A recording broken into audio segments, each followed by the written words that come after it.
pude ver o medo em seu coração e a vergonha do pecado que o fazia chorar, embargando a voz, tentando se explicar. Matei um cordeiro e uma roupa então eu fiz, pois sua condição imprópria se tornou, não querendo ver um eterno sofrer. A morte foi a bênção que eu dei. Chorei ao ver você envelhecer,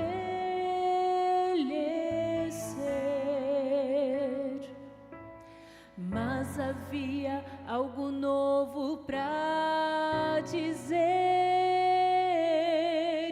Meu filho tomaria o seu lugar, daria a própria vida pra salvar. Agora tão somente você deve aceitar o plano que outrora formulei, e para cada erro cometido aqui, o meu perdão e graça estenderei. E quando pra você eu olhar, peles de cordeiro não mais verei, mas sim roupas brancas de justiça, que em sangue eu lavei.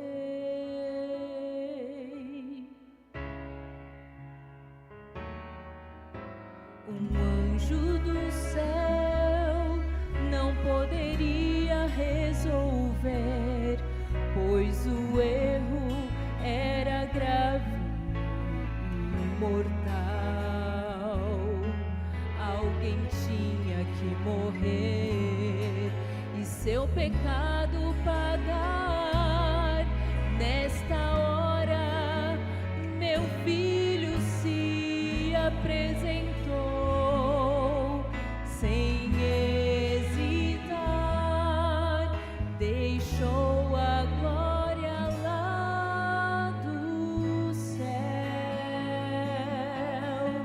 também a majestade e todo o poder. Morreu na cruz que era sua, imenso amor ali ofereceu. Agora tão somente você deve aceitar o plano que em sacrifício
Olá, muito boa noite. Graça e paz a todos. Que alegria poder estar na igreja nesta noite. Dá uma olhadinha para a pessoa que está do seu lado aí, vê se está bonito ou está feio. Estende a mão para ela, cumprimenta assim, diga para ela: Jesus te ama. Cumprimenta aí.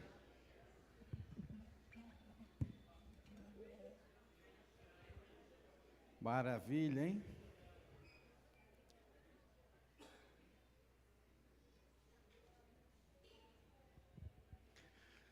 Amém. Tem alguém que está vindo hoje, nesta noite, pela primeira vez, aqui nesta semana, primeira vez? Olá, sejam bem-vindos e bem-vindas. Que alegria recebê-los aqui nesta semana de oração. Quero me dirigir a você, querido amigo internauta, graça e paz, que o Deus Todo-Poderoso também te abençoe, te fortaleça. Pegue uma Bíblia, participe conosco da adoração a Deus, seja muito abençoado também nesta noite. Pessoal da recepção aí já entregaram esse papelzinho para vocês aqui? Alguém recebeu? Dos nossos amigos que estão nos visitando? Cadê o povo da recepção aí? Tem alguém aí? Isso, alguém aí? Levante sua mão, você que está nos visitando hoje à noite, se já recebeu esse cartão, levanta esse cartão aí. Isso, que maravilha, olha aí. Tem alguém que está nos visitando, não é membro dessa igreja e não recebeu esse cartão? Tem alguém que não recebeu? Nós vamos preencher esse cartão juntos aqui esta noite. Vamos preencher juntos esse cartão aqui hoje à noite, eu quero que você olhe para ele. Esse cartão que nós vamos preencher é um cartão que fala declaração de fé. Então eu vou ler cada uma dessas frases aqui, e você que já é membro dessa igreja, quando eu falar assim, aceita, você diz amém, tá bom?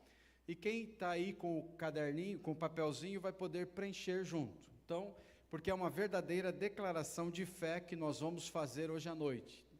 Então, recapitulando, eu vou fazer aqui a pergunta e você diz, se você aceita, você diz amém.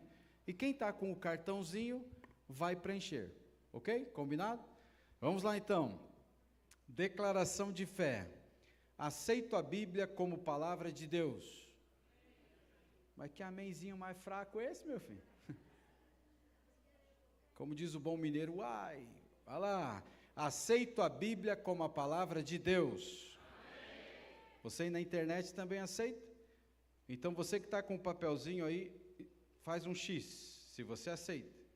Aceito a Jesus como meu Salvador pessoal. Amém. Se você falou amenzinho fraco agora. Próximo aqui. Aceito os 10 mandamentos de Deus. Amém. Diminuiu esse amém aí, hein? Vamos lá. Esse aqui agora é só para quem está com o papelzinho ali.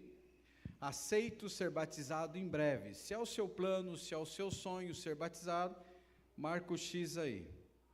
E o último agora para todos. Aceito os princípios da palavra de Deus. Amém. Se você que está com o papelzinho aceita, marca ele aí também. Aí não esquece de colocar o seu nome, os seus dados e por quem que você foi convidado. E no final nós vamos orar por você, vamos te apresentar a Deus nessa noite. Então preenche esse papel, não deixe ele em branco. No finalzinho nós vamos voltar a esse papel aqui, no final aqui então desta noite, ok?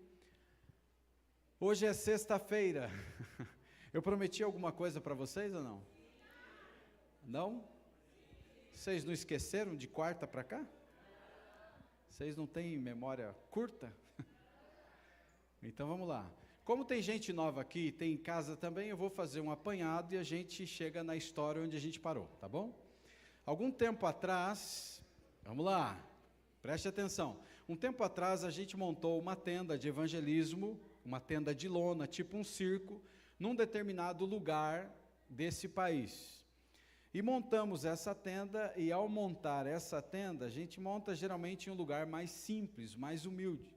Porque é o típico programa que mais o povão gosta, né? Então, quanto mais humilde, mais gosta desse tipo de atividade. Os convites começaram a ser entregues, e um dos convites caiu em uma mansão. E para nossa surpresa, naquela noite, estava lotado o auditório, era uma tenda que cabiam 200 pessoas, auditório lotado, e tinha assim uma mulher que destoava no meio da multidão, muito bem vestida, bem vestida até do que eu estava naquela noite, estava com a camiseta do projeto, assim. Aí o que foi que aconteceu? Num trabalho como esse, a gente fala sobre saúde, depois de saúde a gente entra na Bíblia, começamos a estudar a Bíblia, ela permaneceu, e as pessoas que estudam a Bíblia, às vezes, sofrem perseguições, e com ela não foi diferente. Um belo dia, uma noite, melhor dizendo, ela chegou em casa, o marido disse para ela, onde é que você estava? Ela disse, estava na tenda. Aí ele falou, não quero que você vá mais nesse negócio. Aí ela falou, mas por que? Você nunca me proibiu de nada, não tem lógica. Ela falou, não quero, não sei porquê, mas não quero. E aí ela chegou à noite, pegou as crianças e foi para a tenda. Quando ela voltou para casa, ele gritou com ela, ele brigou e deu um empurrão nela, ela caiu sentada assim no chão, né? Em cima de um tapete. Aí ele falou, se você voltar amanhã na tenda, eu vou te dar um murro no meio do nariz não, o olho, no meio do olho. Aí ela falou, você está louco? Você nunca gritou comigo, ontem hoje me empurrou, agora você está falando que vai me bater, você está doido? Você bebeu? Você está drogado? Eu falei, não bebi, não. E aí, experimenta. E aí, no outro dia, ela deu horário, ela pegou as crianças e foi para a tenda. Chegou lá na tenda, e aí o programa foi maravilhoso, voltou para casa. Quando voltou para casa, ele deu um murro no olho direito. Derrubou ela de novo e falou, se amanhã você voltar nessa tenda, pode ficar lá, pode morar na tenda, porque você não vai mais ser minha esposa. Deu horário, as pessoas vieram para a tenda, chegou o horário de começar o programa, começou, ela não apareceu. Minutos depois, ela entra com as duas crianças. Aí chamava mais atenção ainda, além de estar bem vestida, ela estava sentada no meio do auditório, com óculos escuros de noite. Aí na saída ela levantou o óculos e disse assim, orem por mim, porque a coisa está feia, nós oramos por ela. E aí ela foi para casa, apertou o controle assim para abrir o portão, para entrar com o carro, não abriu o portão. Aí ela achou que tinha estragado, estacionou o carro, pegou a chave do portão pequeno, tentou abrir, o portão não abriu. Ela tocou o interfone, e quando ela toca o interfone, ele lá dentro responde, boa noite. Ela falou, meu controle não funcionou, a chave não está funcionando. E ele disse, quem é você? Eu falei, pare de doideira, eu sou sua esposa. Não, minha esposa morreu. A última vez que eu soube dela, ela morava numa tenda. Aí foi bem irônico, e aí não deixou ela entrar, ela foi para o caso dos pais. Resumindo a história, ele entrou com um processo de divórcio, ele era muito rico. Esse camarada, ele tinha um avião, ele tinha helicóptero, ele tinha iate, casa em tudo que é canto. Acho que tinham 3 ou 4 empresas, até internacionais. E ele achou uma maneira e tomou a guarda das crianças, e ela meio que foi impedida de ver os filhos. Aí o tempo foi passando, começou a acontecer uma série de desgraças na vida desse homem. Um avião caiu e morreu algumas pessoas. Eles não tinham, por incrível que pareça, pago o seguro. Acho que tinha vencido um dia o seguro, no outro dia aconteceu o acidente. E ele teve que vender coisas para pagar coisas, a indenização, foi roubado por sócios. Uma série de coisas aconteceram. Resumindo, ele quebrou financeiramente, estava dentro de um quarto de hotel, cheio de caixas, e nessas caixas que ele estava, ele começou a procurar uma arma para tirar a vida, porque ele não suportava mais a pressão, a dor que ele estava enfrentando, resolveu tirar a vida. Então ele procura uma arma, uma pistola ali, e quando ele enfia a mão numa caixa, ele puxa uma arma, e era o calibre 66, era uma Bíblia, 39 no Antigo Testamento, 27 no Novo. E quando ele viu esse livro, ele falou, que desgraça é essa? Aí começou uma luta de UFC, porque ele começou a dar bico na Bíblia, jogava na parede, ela batia e ela caía aberta num texto bíblico grifado. Essa Bíblia era da esposa dele. Abria grifado, eis que estou à porta e bato, se alguém ouvir a minha voz, chutava a Bíblia, e vários textos de decisão. E ele brigou com a Bíblia, ele falou, maldita, que desgraça que existe em você, a minha mulher enlouqueceu quando te encontrou. Mas a guerra tinha meio que tinha um vencedor, que era a Bíblia, que ficou caída lá no chão. Ele desce a escadaria daquele quarto e ele para na calçada, 2 garotos passam correndo e se volta e entrega um folheto para ele. No folheto estava escrito, hoje se ouvirdes a minha voz, não endureçais o vosso coração, e um telefone de um obreiro bíblico. Aí ele ficou meio indignado com aquilo, até meio que foi rude com os meninos, entrou e ficou olhando para aquele folheto, a Bíblia caída no chão. Aí ele pegou e ligou no número do telefone que estava no folheto. E o obreiro atendeu do outro lado, ele falou assim: tem um folheto aqui, um papel que entregaram com o seu número. Você pode me explicar o que acontece quando uma pessoa lê a Bíblia? Por que ela fica louca? Porque a minha mulher leu esse livro e ficou louca, separou de mim, foi embora. Sempre a pessoa conta a sua história, né? A sua versão da história. E o homem do outro lado, muito inteligente, falou: não, eu sei o que acontece com as pessoas e como elas enlouquecem. Se você quiser, eu te conto. Aí ele convidou, ele começou a vir no hotel, estudar a Bíblia. E aí ele toma a decisão e se converte, entrega o coração a Jesus. Acho que foi aí que a gente parou a história, né? Porque ele queria pedir, quando ele tomou a decisão pelo batismo, ele falou: eu preciso pedir perdão para ela. E eu não sei onde ela está. Eles haviam perdido o contato, ela nunca mais viu os filhos. Havia pedido contato, eu pulei uma parte da história, porque no livro dizia assim, na capa: o que você fez comigo realmente é de alguém que não é o meu marido. O dia que eu oro para que Deus abra os seus olhos, para que o dia que os seus olhos sejam abertos, eu estarei te esperando. Só que tinham passado algum tempo já, não era assim meses, eram anos já. Aonde estava a mulher? Ninguém sabia. Aí tiveram uma ideia de gravar um vídeo, mas afinal de contas o vídeo não saiu. E a gente continuou procurando. Quando aconteceu a parte da história com o homem, já não era comigo. E aí entraram em contato e a gente começou a procurar ela, e não sabia onde ela estava. Porque no passado, alguns anos atrás, tudo era muito mais difícil do que é hoje. Mas o tempo passou e chegou o dia do batismo do homem. Aí era uma linda festa, não era o batismo só dele, várias pessoas estavam se batizando, e chegou a hora do batismo dele, e eles não tinham gravado o vídeo. E chegou a hora, e aí ele falou: eu queria pedir perdão, eu não posso me batizar sem ela me perdoar. Ele falou: nós não sabemos onde ela está. E tinha uma câmera assim na frente, e aí alguém teve uma ideia: fala para a câmera. E ele começou a falar, e disse para ela: fulana, eu errei com você, eu cometi um erro, e eu estou aqui arrependido, eu vou ser batizado, eu queria que você estivesse aqui. E queria muito que você estivesse aqui, mas aonde você estiver e aonde você assistir essa filmagem, eu quero que você me perdoe do fundo do meu coração. A gente postergou até o batismo, em alguns momentos, porque eu queria pedir perdão para você, mas enfim, eu tenho que me entregar a Jesus. Então me perdoe. Querem saber o que aconteceu?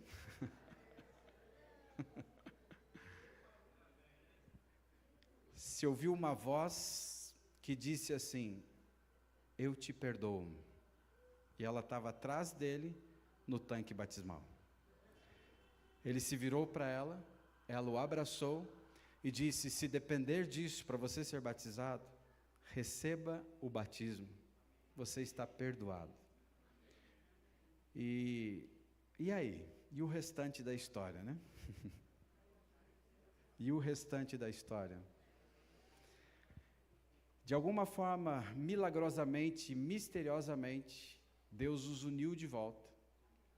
Ele não voltou a ser o homem tão influente e rico como ele era, mas hoje ele é membro de uma das nossas igrejas e ele é ancião dessa igreja. Deus restaurou, ela pôde pegar de volta as crianças junto com ele, já grandes, mas Deus restaurou aquela família. Aquela desgraça se tornou uma bênção. Finish, acabou a história. tem que contar outra hoje, né? Vamos lá, a história terminou com um final feliz, sim ou não? Sim. Infelizmente, nós sabemos que nem todas as histórias terminam assim. Mas Deus, Ele é especialista em fazer milagres, né? E nessa noite Ele vai fazer mais um milagre aqui, amém? Abra sua Bíblia no livro de Apocalipse, capítulo 3. Apocalipse, capítulo 3.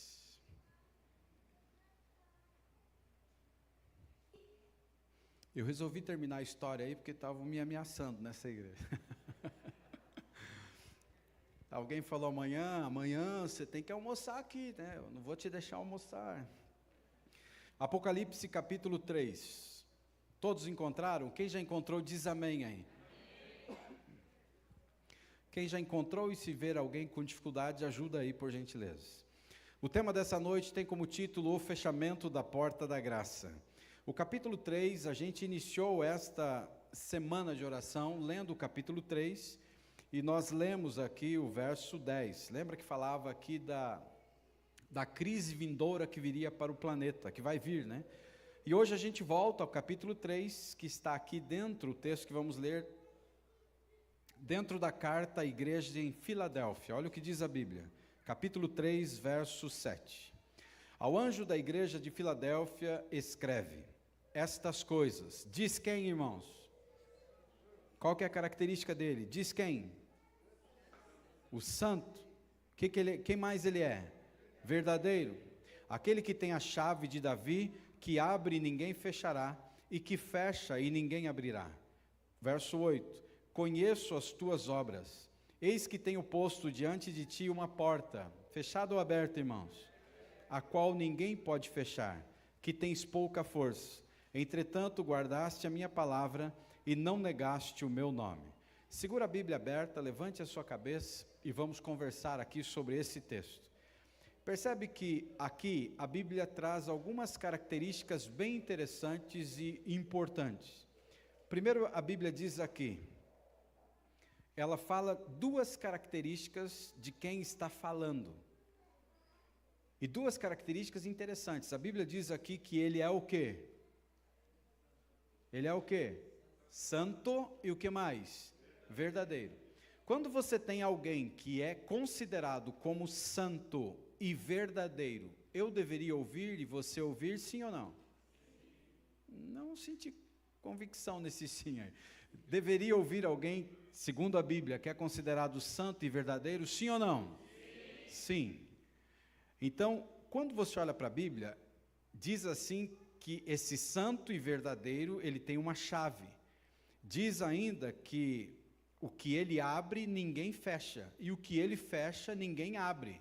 Olha que interessante, curioso isso. Então ele é santo, ele é verdadeiro, ele tem uma chave, aquilo que ele fecha ninguém consegue abrir, aquilo que ele abre ninguém consegue fechar.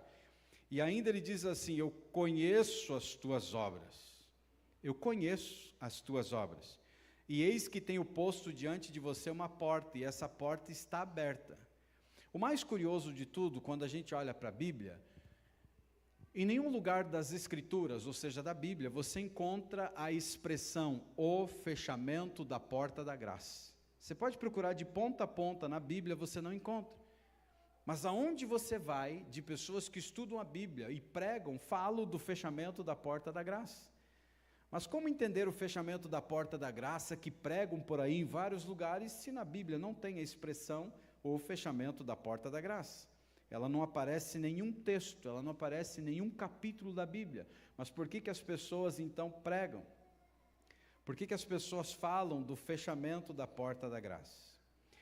O interessante é que você, quando começa a estudar a Bíblia, você começa a perceber que aparece muito essa expressão porta e vai aparecer muita expressão graça.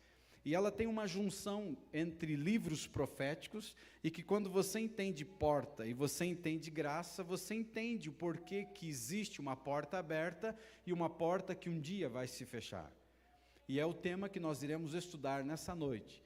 E vamos ver assim algumas curiosidades ainda sobre esse assunto aqui, do fechamento da porta da graça.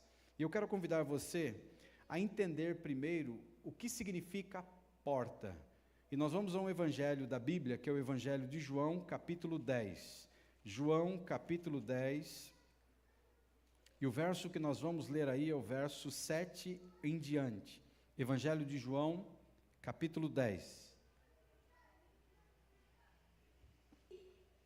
Capítulo 10, do verso 7 em diante. Capítulo 10, verso 7, a Bíblia diz assim: Jesus, pois, lhes afirmou de novo. Quem está falando aí? Jesus. Vamos lá de novo. Jesus, pois, lhes afirmou de novo. Em verdade vos digo. Eu sou o que, irmãos? A porta das ovelhas. Segura a Bíblia aberta, olha para cá. Quando a gente estuda português, a gente entende que existem algumas palavras ou frases que você deveria tomar cuidado quando você fala ou escreve, porque são palavras que podem ser redundantes. Então você não precisa repetir, se você for escrever num texto em português, verdade, verdade. Porque quando você diz assim, verdade, verdade, é como se estivesse dizendo uma verdade verdadeira. E uma verdade, se é verdade, você não precisa dizer que ela é verdadeira, sim ou não? Quando você olha para a Bíblia, e a Bíblia usa, Jesus fala em verdade, ele está ratificando a palavra verdade. Ele está declarando exatamente, é uma verdade verdadeira. Ou seja, independente do que você pensa de falar verdade, essa é verdade verdadeira. E ele fala, eu sou a porta das ovelhas. E ele está falando para esse grupo de pessoas que está escutando, que ele é uma verdade verdadeira, exatamente para que ninguém tenha dúvida. Eu sou a porta das ovelhas, eu sou. E olha o que continua dizendo a Bíblia, todos quantos vieram antes de mim são o que, irmãos?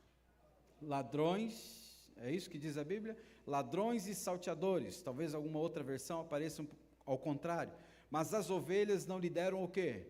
Ouvido.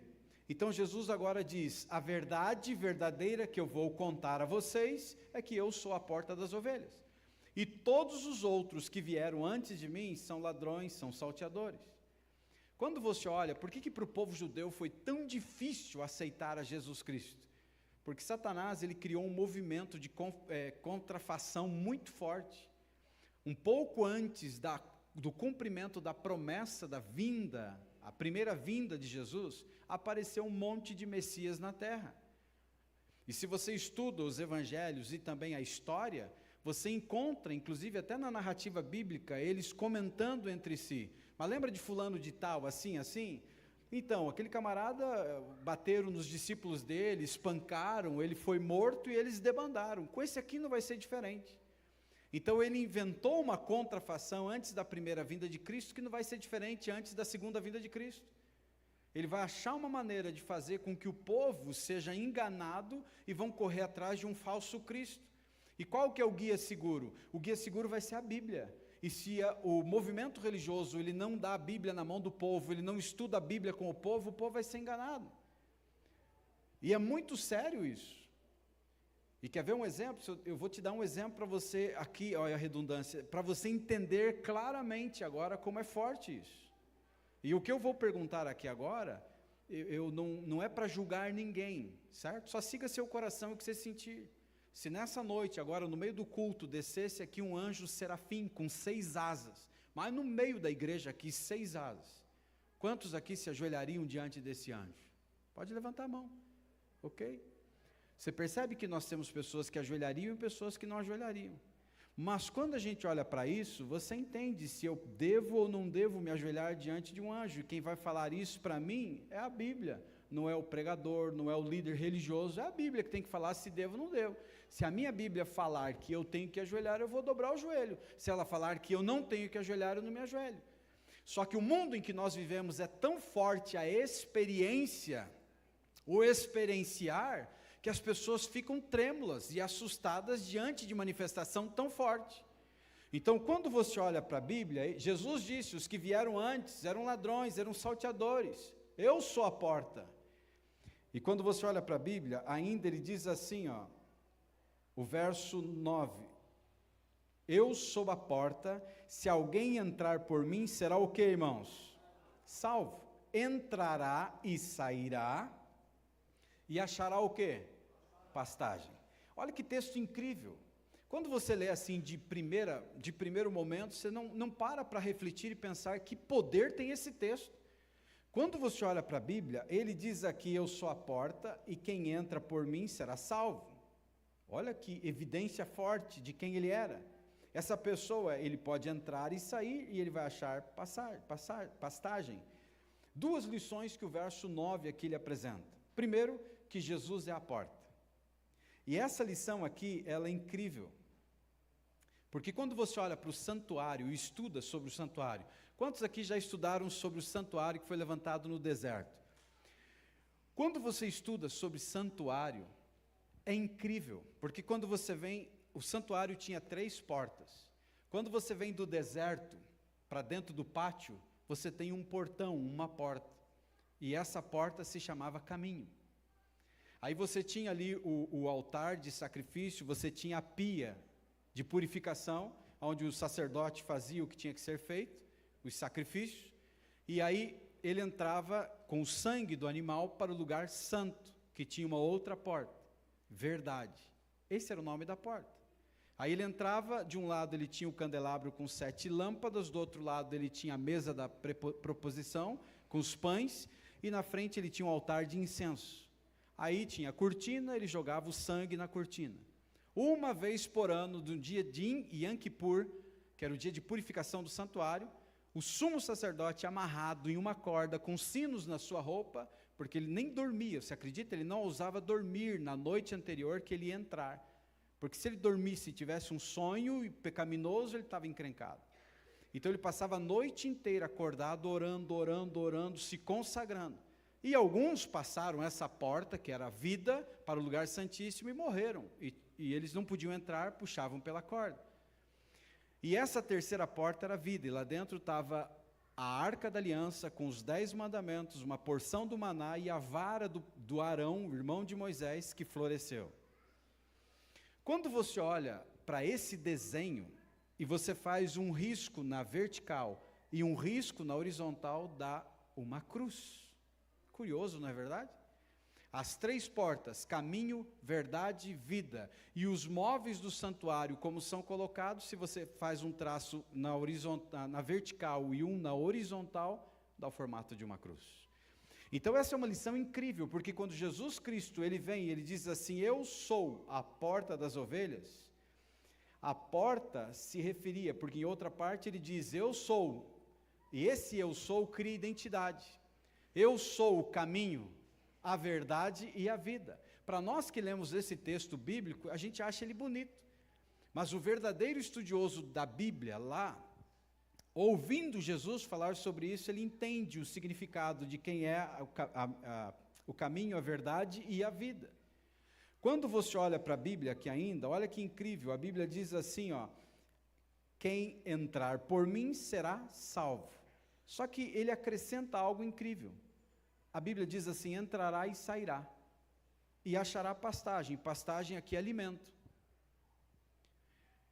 E eu tive em 2010 em Israel, e eu fui em vários lugares, um dos lugares que eu fui também, foi no Campo dos Pastores, lá em Belém. E eu pude conhecer de perto o lugar onde colocam, e eles mantêm uma tradição ainda, onde tem as ovelhas. E nos campos, eles colocavam os animaizinhos para pastar, à noite recolhiam, num aprisco que geralmente era fechado de pedras, não era muito alto as pedras desse muro, mas eles enchiam de espinhos em cima do muro, e o pastor deitava na porta, e ficava com seu cajado. E se um lobo aparecesse ali, um animal feroz, se tentasse subir por cima do muro, espetava nos espinhos. Se tentasse entrar pela porta, o pastor estava com o cajado para dar-lhe uma cacetada no bicho. E assim protegiam as ovelhas e elas eram protegidas. E quando Jesus fala, eu sou a porta das ovelhas, ele estava exatamente falando isso. Se tudo falhar, eu estou na porta para proteger você. Quando você olha para a Bíblia, ele diz assim, nessa expressão, entrará e sairá, quem entra e sai é o quê, irmãos? Uma pessoa que tem direito de ir e vir é o quê? Livre. Quem tem direito de ir e vir é livre. Você hoje teve o direito de vir para a igreja. Você terá o direito de ir embora para casa. Você é livre. Você tem uma liberdade. Só que tem pessoas que dizem assim, eu não vou aceitar a Jesus, eu não vou aceitar o batismo, não serei batizado, porque eu vou perder a minha liberdade. E aí eu estou encrencado se eu perder a minha liberdade. E não entende que quando você olha para a Bíblia diz assim, não, quem aceita a Cristo, quem se entrega a Jesus, ele tem o direito de ir e vir, ele é livre. E aí eu lembro de um ancião, um tempo atrás, que esse camarada, ele chegou para a esposa dele, falou que ele queria umas coisas meio loucas, e ela disse, não, eu sou uma mulher cristã, o que você está me pedindo não é legal. E ela disse, eu não quero isso. E aí ele falou, tá bom. E aí ele saiu pelo mundo, e ele começou a ir atrás de mulheres de programa, para fazer as loucuras e os sonhos que ele queria, e um belo dia, imagine, com vida dupla, indo para a igreja, pregando na igreja, e essa vida dupla. Aí um belo dia ele saiu com uma garota, e aí depois do momento que eles tiveram, essa garota vai para o banheiro, e demora, e não aparece, ele bate na porta, ela não aparece, ele fica preocupado e chuta a porta, depois de muito tempo, estoura a porta e entra. Quando ele entra no banheiro, a mulher sumiu. Aí ele olha para o espelho, aí ele viu uma janela basculante, dessa que dá para o jardim, ela tinha aberto, passou pelo buraco, ela era magrinha e fugiu. Ele pensou que mulher doida. Tivemos um momento legal e ela fugiu. Quando ele se vira, está escrito em letras garrafais no espelho, bem-vindo ao mundo da AIDS. Ele queria liberdade e encontrou escravidão. Ele queria liberdade longe de Jesus e encontrou uma doença que tirou a sua saúde e o levou um dia embora. Quando você olha para a Bíblia diz assim, a porta é Jesus. Não esqueça disso.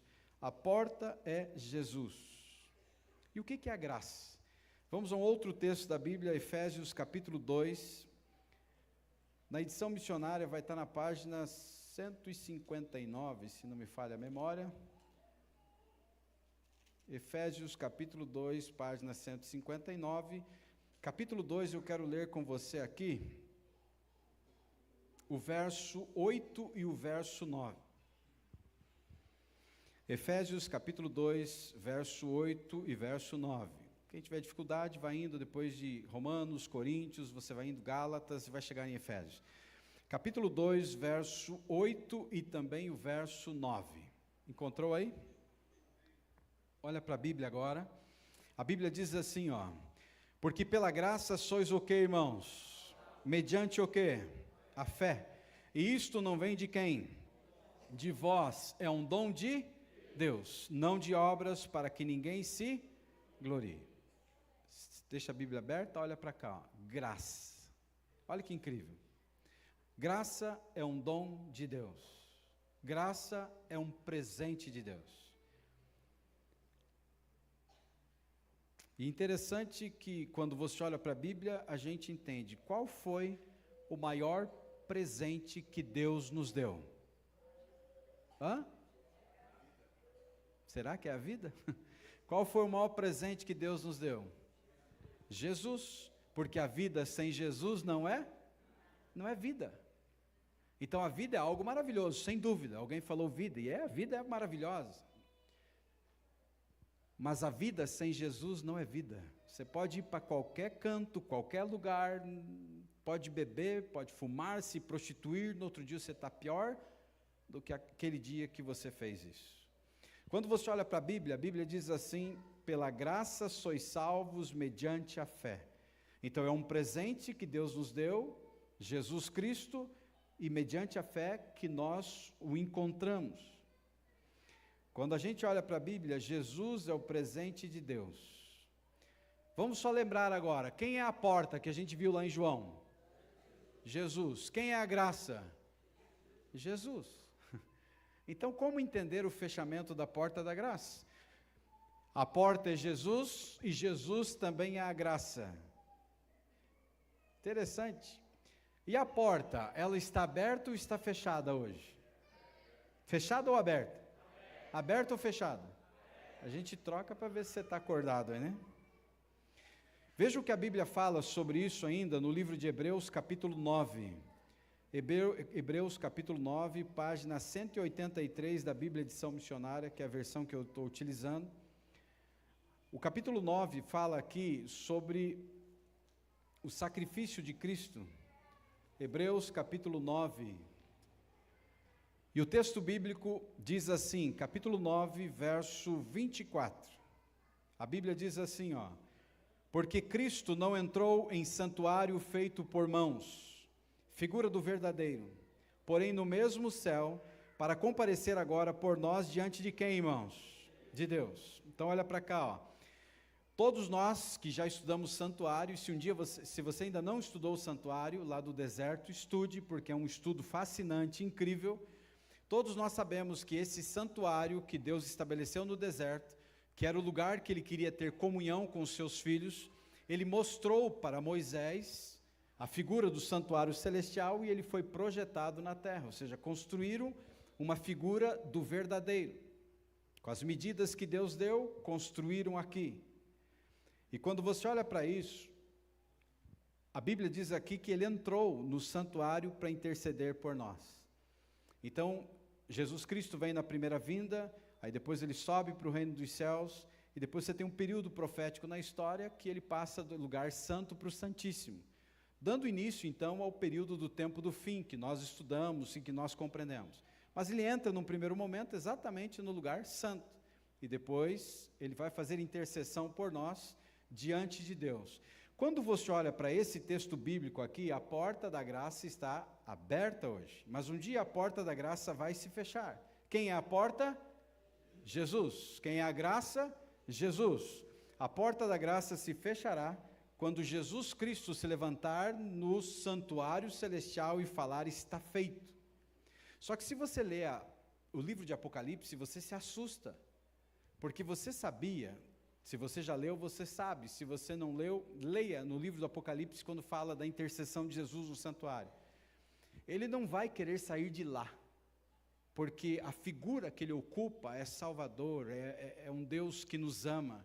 Mas a Bíblia diz que o santuário vai se encher de fumaça e ele vai ser tirado de lá.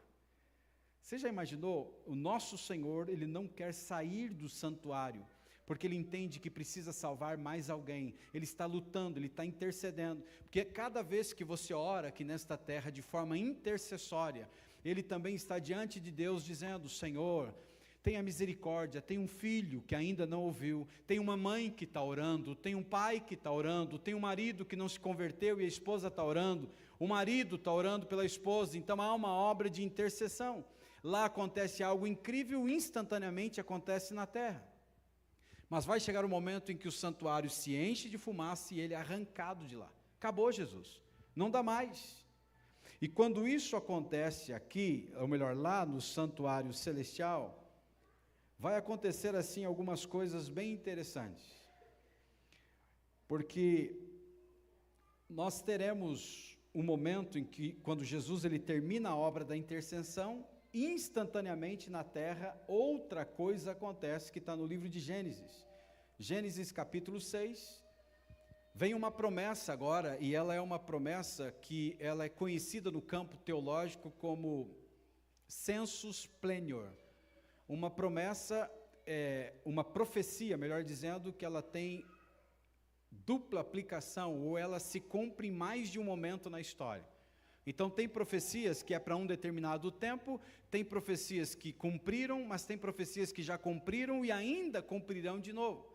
Por exemplo, aquela profecia das pragas contra o povo do Egito, ela se cumprirá de novo nos últimos minutos finais da história. Pragas semelhantes às pragas que existiram lá. Ela é uma profecia sensus plenior. Essa profecia aqui, do capítulo 6, ela está dentro do contexto da corrupção humana. Olha o que diz a Bíblia aí, capítulo 6, verso 3. Então disse quem, irmãos? O Senhor. Quem é o Senhor? Deus. Então disse o Senhor Deus: o meu espírito não agirá para sempre em quem? Porque este é o quê? Carnal. E os seus dias serão 120 anos. Então, segura a Bíblia aberta, olha para cá. O nosso contexto aqui não é alimentação, mas a gente precisa abrir um parênteses aqui. Nessa época aqui, os homens viviam mais de 500 anos. E chega uma promessa de que Deus iria destruir a raça humana. Deus iria destruir o mundo através de um dilúvio. Deus iria mandar um dilúvio para destruir o planeta. Porque Deus, segundo a Bíblia, disse assim num determinado momento que Deus arrependeu-se. Não é o arrependimento do sentimento humano, mas arrependeu-se de criar o ser humano. Esse é um assunto para outro tema, o arrependimento de Deus, que não é igual ao nosso. Arrependeu-se de criar o ser humano. E quando chega nessa parte, ele diz assim: o meu espírito não agirá para sempre no homem, porque esse é carnal, e os seus dias, a partir de agora, serão 120 anos. De 500 ou mais, 120 anos. E foi exatamente no período de tempo que vem o dilúvio e Deus libera o alimento carne, ou seja, o homem começaria a comer carne, e comendo carne o homem deixaria de viver 500 anos e morreria com 120 anos. Quando você olha para a Bíblia, por isso que felizes são aqueles que seguem os conselhos bíblicos e os conselhos que vem através da Bíblia e vem através da igreja de Deus. Deus diminuiu a vida do ser humano. E o objetivo de diminuir a vida é porque o homem fazia muita tragédia. E quando você olha para isso, olha o mundo que a gente vive, os bandidos que existem, os criminosos que existem. Já imaginou um bandido desse viver 500, 600 anos? Que desgraça seria o planeta? E você vê a sabedoria de Deus, e Ele teve que permitir que o ser humano mudasse a sua alimentação e morresse. Alguns crentes às vezes se levantam e falam, não é assim, é que quando veio o dilúvio, acabou toda a vegetação da terra, e Deus teve que deixar comer o bicho, aí o bicho comia o quê? Não foi todo bicho que começou a comer carne, foi? E quando o bichinho voltou para a arca, trazendo o raminho de oliveira na boca, tinha já vegetação. Você percebe que o plano de Deus era realmente diminuir a vida do ser humano. Quando você olha para a Bíblia, quando quando Jesus Cristo lá no santuário celestial interromper o processo de expiação no santuário celestial, instantaneamente o Espírito Santo é retirado da terra. E quando o Espírito de Deus for retirado da terra, Jesus termina a obra de intercessão no céu, o Espírito Santo para de trabalhar na conversão do ser humano. E quando isso acontecer, nós seremos pegos de surpresa. Sem saber, pum, acabou. E olha o que a Bíblia fala sobre isso, livro de Apocalipse, capítulo 22. Capítulo 22, verso 11, a gente está indo para a parte final, mais 2 textos depois desse a gente termina. Apocalipse, capítulo 22, o verso aí é o verso 11. Dentro de um livro profético, olha o que a Bíblia diz, Apocalipse capítulo 22, verso 11. Continue o injusto fazendo o quê, irmãos? Continue o imundo ainda sendo imundo. O justo continue na prática da justiça e o santo continue a santificar-se. As pessoas serão pegas de surpresa, porque hoje quem faz o milagre não é o pastor. O pastor pode orar, o milagre pode acontecer. Quem faz o milagre hoje não é o pregador, não é o ancião, não é o diácono, não é aquele que orou de forma intercessória. Ele pode ter feito isso e o milagre ter acontecido. Mas hoje há um poder que trabalha nessa terra e é o poder do Espírito Santo. Amém? É Ele que atua na conversão do ser humano. É Ele que convence o homem do pecado, da justiça e do juízo. É Ele que a Bíblia diz com muita propriedade aquilo que Ele faz, e amanhã a gente vai estudar sobre o poder de Deus, o Espírito Santo, sobre a pessoa do Espírito Santo. E quando você olha para a Bíblia aqui, a Bíblia diz continue, continue, continue. E quando isso acontecer aqui, as pessoas serão pegas de surpresa.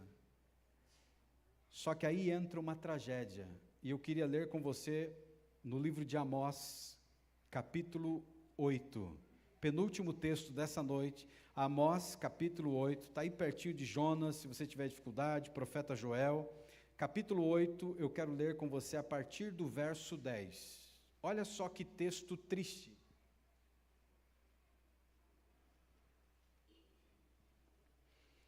Capítulo 8 do livro do profeta Amós, página 610 da edição missionária, capítulo 8, verso 10. Quem já encontrou aí diz amém? Se alguém tem dificuldade, ajude aí por gentileza. Amós capítulo 8, verso 10. Olha o que a Bíblia diz aí. Converterei as vossas festas em o que, irmãos? Em luto, e todos os vossos cânticos em lamentações. Porei pano de saco sobre os lombos e calvas sobre toda a cabeça. E farei que isso seja como luto, luto por filho. Que tipo de filho, irmãos? Único. Luto cujo fim será como dia de amargura. Segura a Bíblia aberta, olha para cá, esse texto é triste. O que nós vamos ler é mais triste ainda, e muitas vezes eu já lendo esse texto eu chorei diante de Deus. Porque ele fala que vai vir um tempo na história deste mundo em que ele converterá as nossas alegrias, a nossa festa em luto.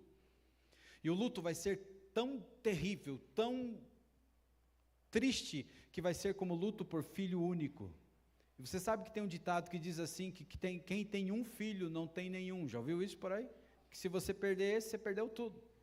Uma pessoa que tem mais de um filho, e se por uma fatalidade ela perder um filho, ela vai ter que encontrar forças para poder sobreviver, para cuidar dos outros.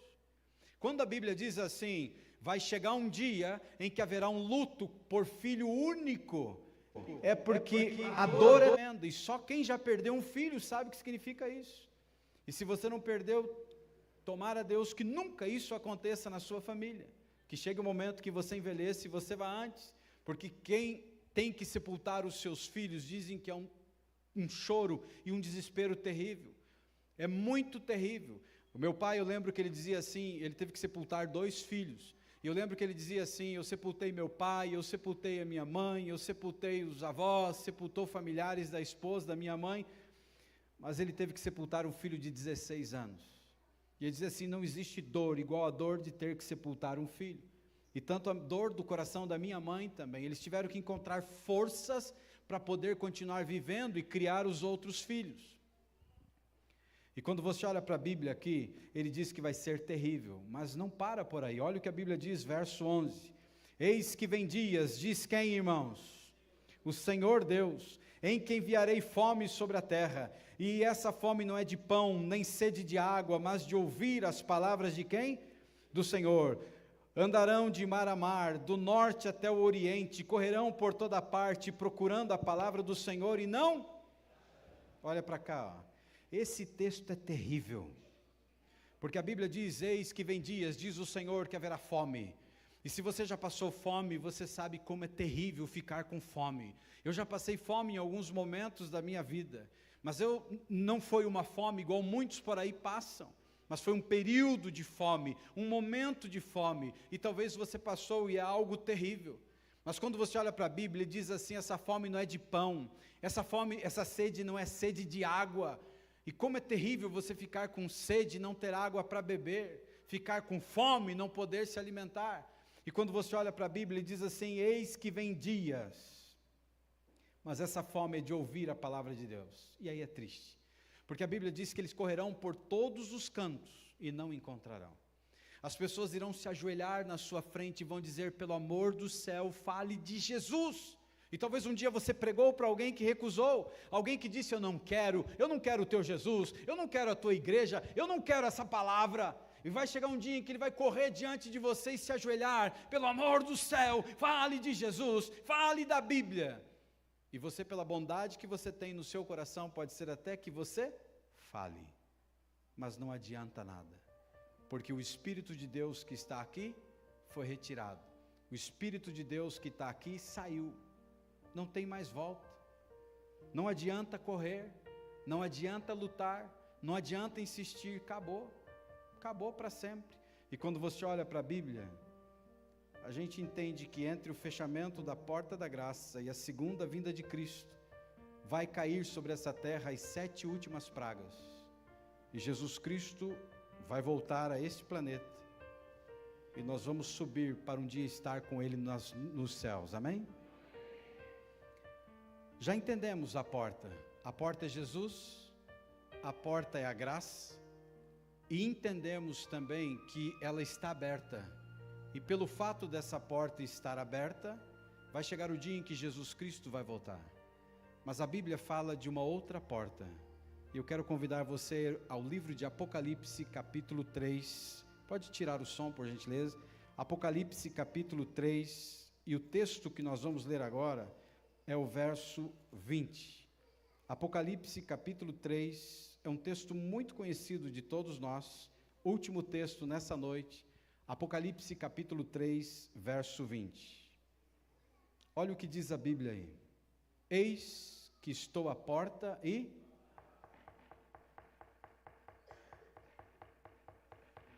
bato, e é incrível esse texto, eis que estou à porta e bato, se alguém ouvir a minha voz e abrir a porta, eu entrarei em sua casa e cearei com ele e ele comigo.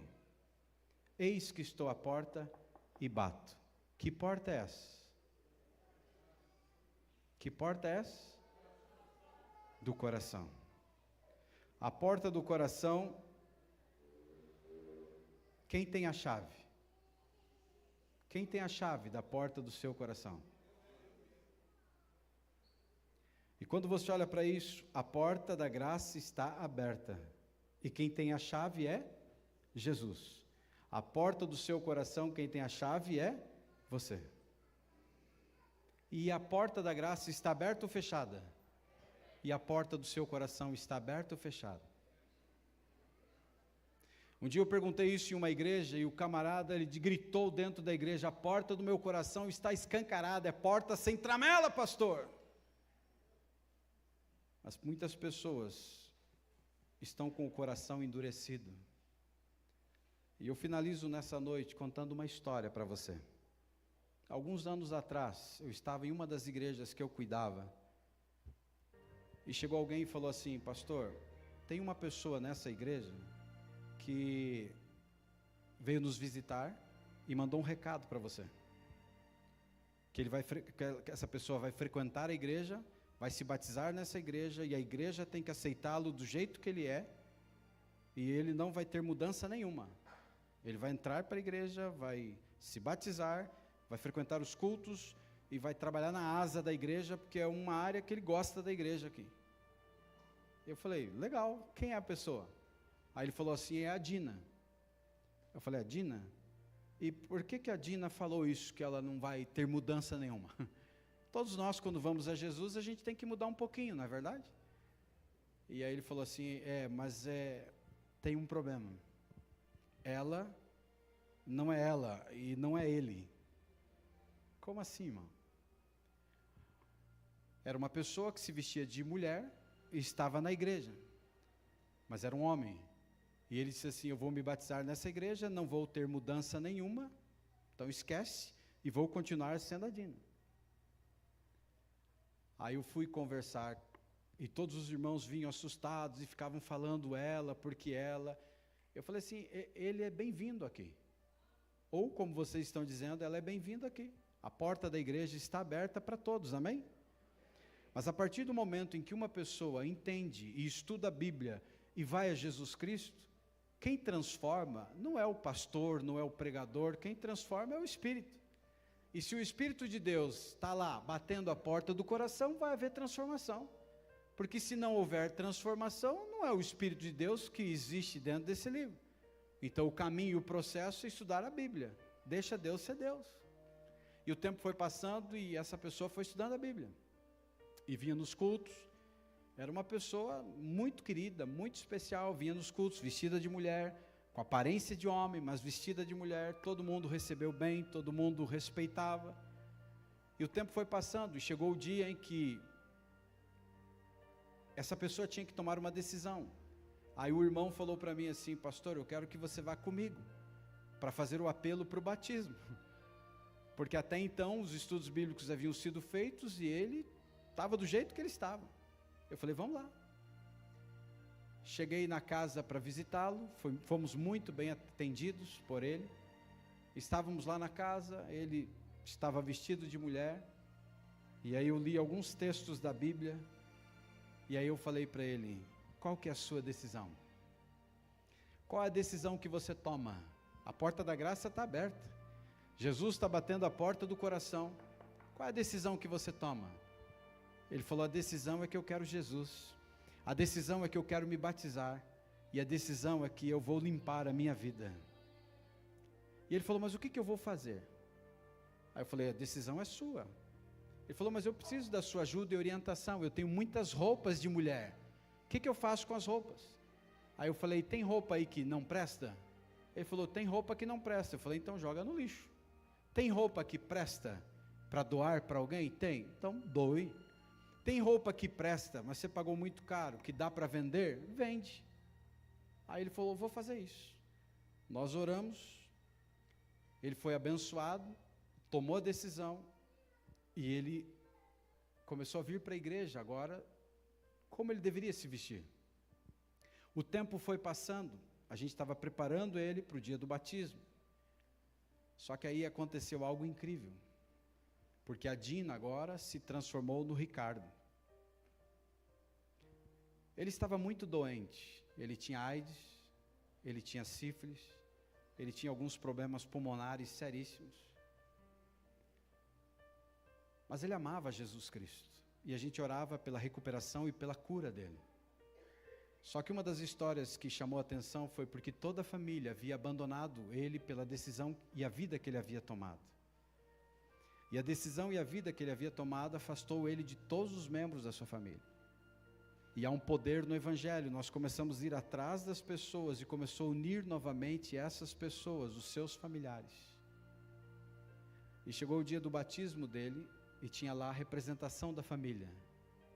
Estavam lá os seus irmãos, deram testemunho da alegria de vê-lo transformado. Mas o que mais chamou a atenção foi a história do cachorro do Ricardo. Esse cachorro já tinha 12 anos, junto com ele. E o dia em que ele chegou em casa, vestido de homem, o cachorro quase mordeu ele. O cachorro não o conheceu. Não o conheceu. Levou tempo para o cachorro entender que era ele. Ele teve que fazer a voz que ele fazia feminina. Aí foi amenizando e o cachorro foi entendendo que era ele, sentindo o cheiro dele, e o tempo foi passando. Mas por que eu estou te contando essa história? Porque essa história não termina com um final feliz, aparentemente. Ele adoeceu muito, ele foi para uma clínica, cada vez mais doente. Eu visitei por 2 ou 3 vezes na clínica, acho que a terceira vez que eu visitei ele estava bem enfermo. E ele falou para mim assim: pastor, eu preciso dormir.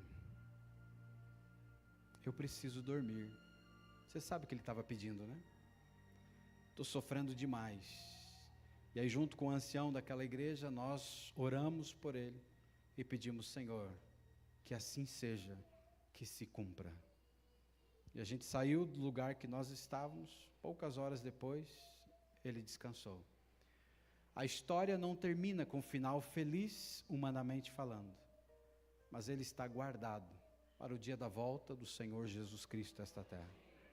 Você e eu ainda estamos aqui e ainda lutamos por essa busca, por essa salvação. E Jesus está à porta e está batendo. Nessa noite, a Jéssica vai cantar ainda mais uma música. E essa música fala de algo extraordinário, de transformação, de mudança, de entrega. E eu quero fazer um convite muito especial nessa noite. E o primeiro convite é para você, querido amigo internauta, você que está aí com a gente. Jesus Cristo está te chamando, está batendo a porta do seu coração e está dizendo: venha, vinde a mim todo aquele que está cansado e sobrecarregado. Talvez você tenha chorado, talvez você tenha se entristecido, mas está chegando a hora de vir para a casa do Pai. Tome a sua decisão, verbalize a sua decisão através do comentário, escrevendo. Coloque aí, se você quer estudar a Bíblia, coloque aí de repente que você quer conversar com alguém, alguém vai falar com você. E o convite nessa noite se estende para cada um de nós. Cada um de nós sabe aonde o calo aperta. Cada um de nós sabe, se Jesus Cristo voltasse hoje, se a porta da graça se fechasse hoje, como eu estaria. Então, enquanto a Jéssica canta, tome a sua decisão ao lado de Jesus. E eu queria ver onde estão os cartõezinhos, esse que você escreveu. Levante o seu cartão nessa noite. Isso, levante seu cartão. Temos ali, tinha mais, cadê você? Não fique tímido, levante seu cartão. Eu quero convidar agora quem convidou você, que venha junto com você trazer o seu cartão para colocar no altar e nós vamos orar no final por você. Quem convidou, por gentileza, traga, venha nesse instante pelos corredores e traga o seu cartão. Quero te receber aqui nesse instante para orar com você nessa noite. Traga o seu cartão. Alguns irmãos já estão trazendo o cartão. Cadê os seus convidados? Venham, eles estão representando alguns também. Podem vir. Jéssica, vem cá. Vamos louvar ao Senhor. Enquanto ela canta, permita que Deus seja Deus no seu coração. Permita que a decisão seja fortificada. E se você sentir que deve se levantar, levante. Não se levante porque os outros levantam, mas se levante porque você sente que o fogo está pegando. Sinta o que Deus está falando para você nessa noite. Pode soltar através desta música.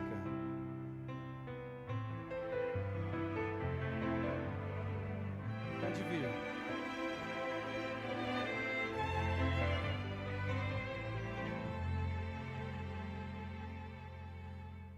Hoje se ouvides a tua voz, não endureças vosso coração. Essas são palavras do Espírito de Deus que outra vez você ouviu. Olha só. Não resista mais ao convite. Não resista.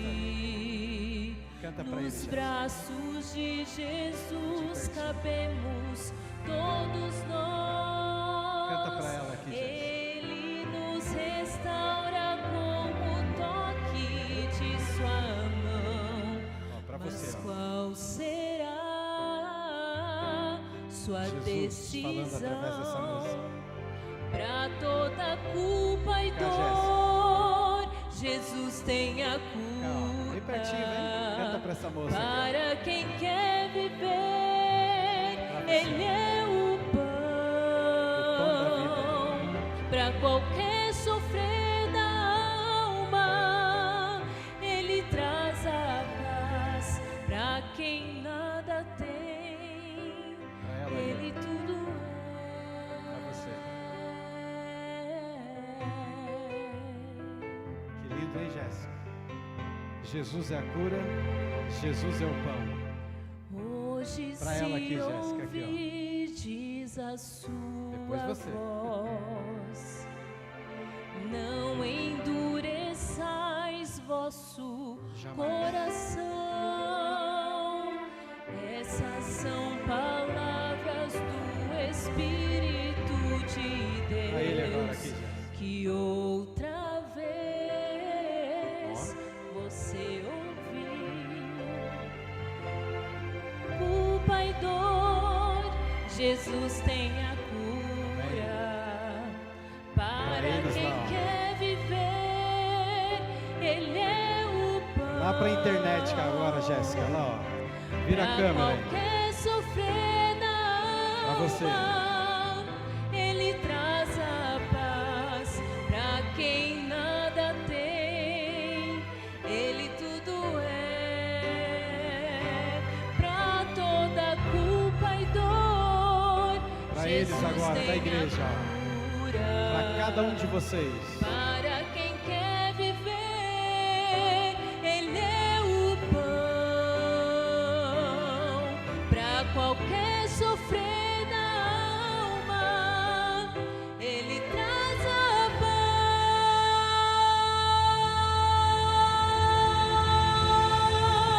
paz. Para quem nada tem, Jesus Cristo é tudo. Para quem quer viver, Ele é o pão da vida. Para quem quer viver, Ele é o pão.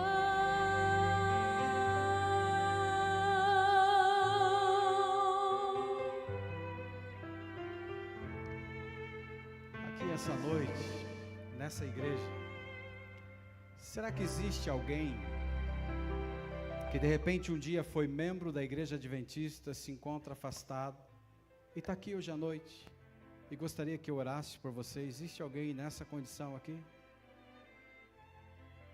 Existe alguém aqui nessa igreja, nessa noite, que de repente não é membro dessa igreja e não está aqui na frente, nem pegou o cartão, mas já se encontra, já se entende que é membro dessa igreja?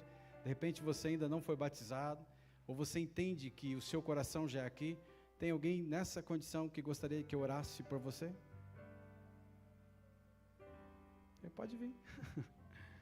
Tem mais alguém que quer se juntar a ela e vir? Nós precisamos terminar.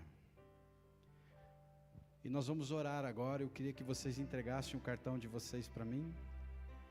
Isso, vou segurar nas mãos e vou estar orando pela sua decisão que você colocou aqui.